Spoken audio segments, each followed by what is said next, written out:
In the Bible, we find one of the most beautiful appeal from God. It says, "Today, if you hear His voice, harden not your heart." Would you like to spend this day with God? Listen to this devotional. This Day with God, a devotional by Ellen G. White. Eating for life. My son, attend to my words, incline thine ear unto my sayings. For they are life unto those that find them, and health to all their flesh. Proverbs 4, verse 20 through 22. Erroneous opinions arrived at because of faulty education in the home have been handed down by children to children's children, and habits of indulgence have been fostered, which have resulted in ruined health to thousands. Our sanitariums are to be places where correct education can be given to many on matters that pertain to life and health.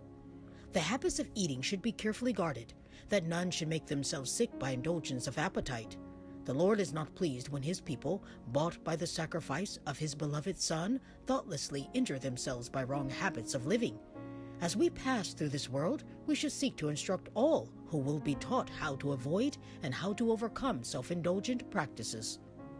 If we are believers in Jesus Christ, we shall seek to become intelligent as to how to keep the brain clear and active, that not a tittle of our influence shall be lost. We should seek to become laborers together with God by keeping the system in such a condition that it can render perfect service. It is poor policy indeed to ill-treat the digestive organs upon which the happiness of the whole being so largely depends. When the stomach is disturbed, the mind is disturbed, and the brain nerve power is weakened. It therefore becomes a religious duty with every soul to learn the science of healthful living, to keep the question of diet in mind, and to treat the matter conscientiously.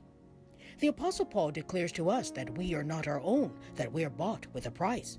If we truly love the one who gave his life for us, we shall feel under solemn obligation to avoid disease. The strength of the temptation to indulge perverted appetite can be measured only by the long suffering of Christ in his long fast in the wilderness. Christ knew that in order to carry out the plan of salvation, he must begin the work of redemption just where the ruin began. Adam fell on the point of appetite. Christ took up the work of redemption just where the ruin began.